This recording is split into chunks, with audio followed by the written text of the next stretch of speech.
truck accident involving a utility pole is being examined. A person's brother was driving a truck and swerved to avoid a deer. This caused a chain of events that led to the truck colliding with a utility pole. The initial action was swerving to miss the deer. Subsequently, the truck hit a mailbox. The driver then swerved again to avoid a tree. Following this, the brake and gas pedals became jammed. This resulted in the truck accelerating uncontrollably and ultimately striking the utility pole. The impact of the collision severed the utility pole in half. The force of the pole breaking also damaged a neighbor's service mast, causing it to snap. It's important to consider the safety aspects involved in such incidents. Seatbelts played a crucial role in preventing injuries to the occupants of the truck. The quick response of the electrical supplier was also essential in restoring power to the affected neighbor. When dealing with utility poles, it is important to recognize the different voltage levels they carry. High primary voltage lines are typically located at the top of the pole. Lower primary voltage lines are situated below the high voltage lines. Transformers are used to step down the voltage for residential use. In this case, a transformer was located on the damaged pole.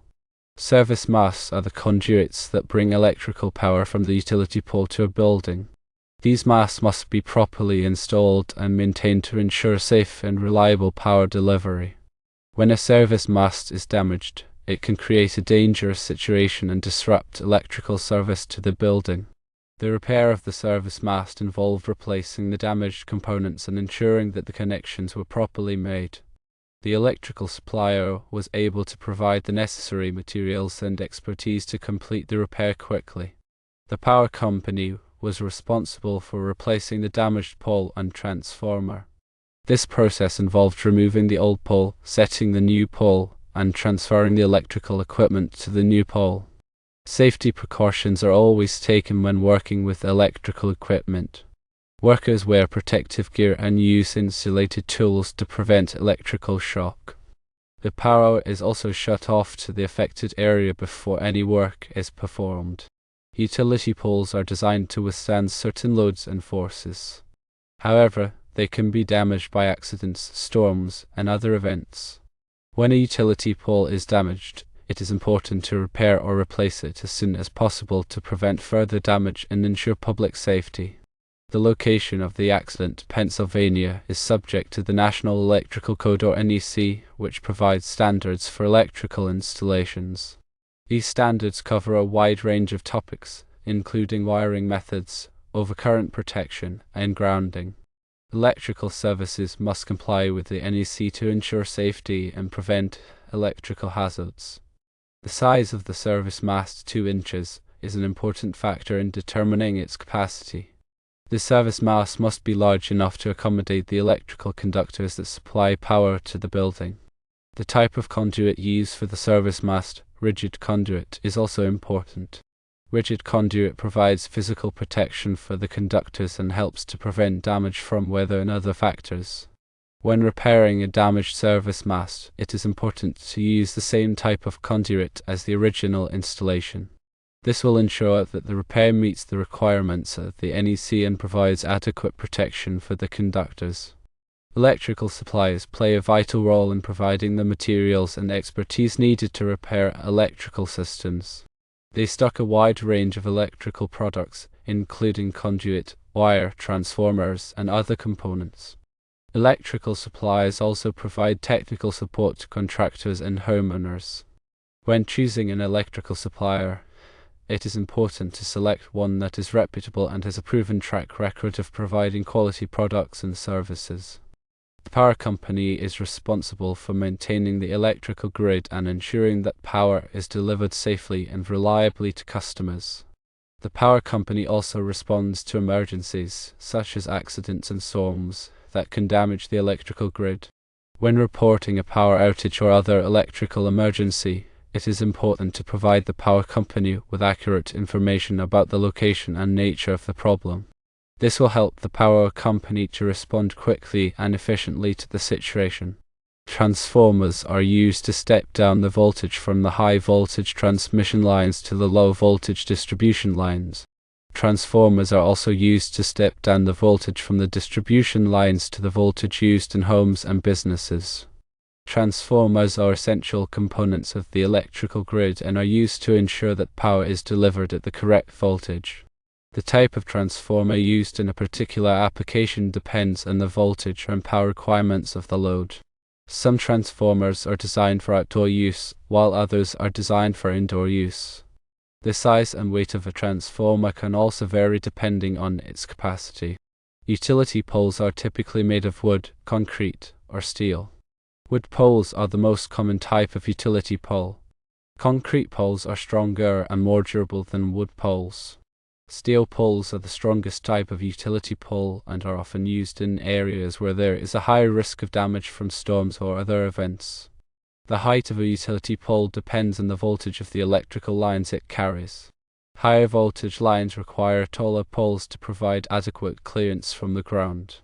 The spacing between utility poles also depends on the voltage of the electrical lines. Higher voltage lines require greater spacing between poles to prevent electrical arcs. The weight of the equipment installed on a utility pole must also be considered. The pole must be strong enough to support the weight of the wires, transformers, and other equipment. Utility poles are inspected regularly to ensure that they are in good condition and can safely support the electrical lines.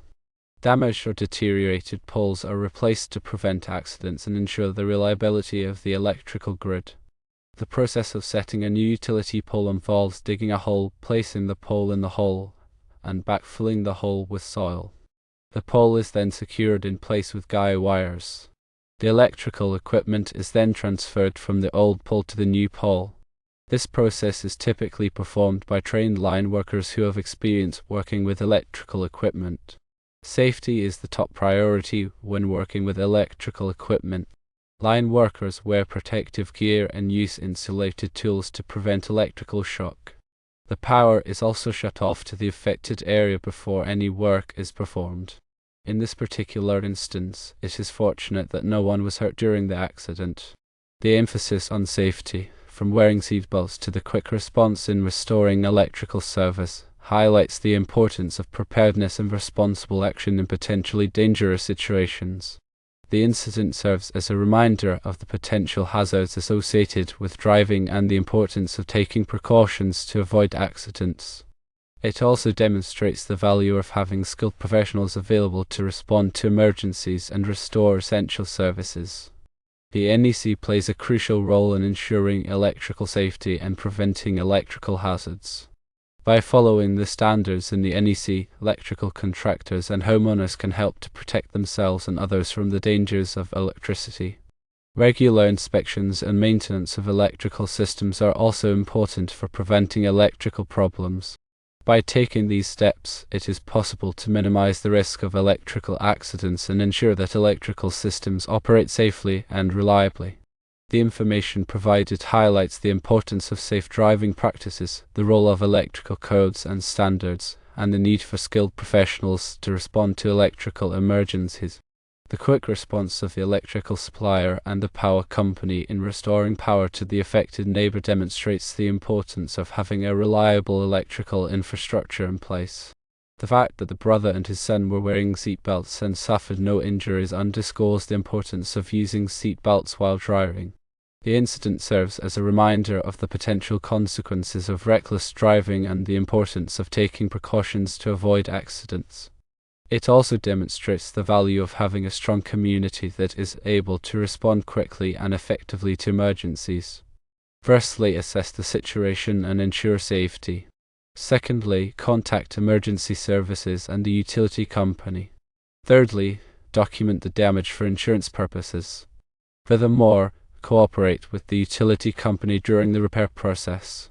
And lastly, follow up with the utility company to ensure the service is fully restored.